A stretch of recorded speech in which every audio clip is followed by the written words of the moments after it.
कोणत्या कार्यक्रमाच्या आधारे देतो, कोणत्या उद्देशासाठी देतो, इंडिव्हिज्युअल उद्देशासाठी देतो का सार्वजनिक उद्देशासाठी देतो.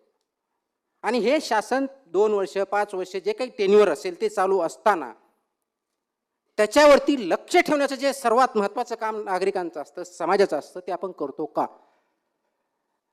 शासनाच्या प्रत्येक कृतीवरती आपण विचारमंथन करायचं असतो, प्रत्येक निर्णयाचा परिणाम काय होतो हेच इव्हॅल्युएट करायचं असतं, ते आपण करतो का.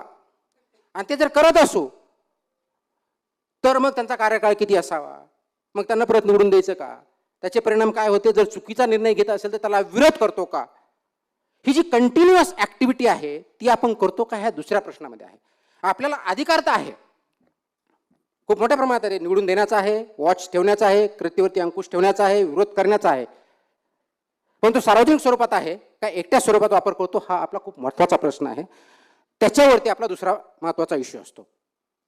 आणि म्हणून हे जर आपण करत नसू तर शासन कृतज्ञ होऊ शकतं, करप्ट होऊ शकतं, चुकीच्या दिशेने जाऊ शकतो. आणि आपण म्हणतो की मग शासन हे चुकीचे निर्णय घेतं. तर चुकीचे निर्णय घेत असेल तर त्याला विरोध करण्याचं सुद्धा आपलं काम आहे.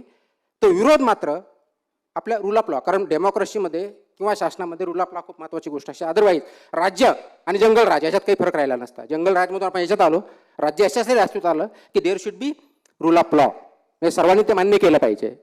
काही कन्व्हेन्शन्स असतील, काही लॉज असतील, त्या दृष्टीने मान्य केले पाहिजे. हा दुसरा प्रश्न. आणि आता शेवटचा प्रश्न याच्यातून येतो की तिसरा जो महत्त्वाचा प्रश्न आहे की चांगलं किंवा वाईट शासन मी कसं ठरवायचं, त्याचे काही क्रायटेरिया आहेत का. तर चांगलं किंवा वाईट शासन ठरवताना मग मला वैयक्तिक फायदा झाला तर ते चांगलं, आणि मला मनासारखं जर झालं नाही तर ते वाईट, असं जर म्हणणार असू तर ते चुकीचं आहे. कारण चांगल्या वाईटची डेफिनेशन, चांगलं किंवा वाईट हा फक्त काही मटेरियल नाही, म्हणजे relation between state and citizen, राज्य आणि शासन आणि नागरिक लोक याच्यात तर रिलेशन हे काही फक्त भौतिक रिलेशन नाही आहे, तर ते नैतिक पण आहे, ते फिलॉसॉफिकल पण आहे, ते इक्विटेबल पाहिजे, ते जस्ट पाहिजे.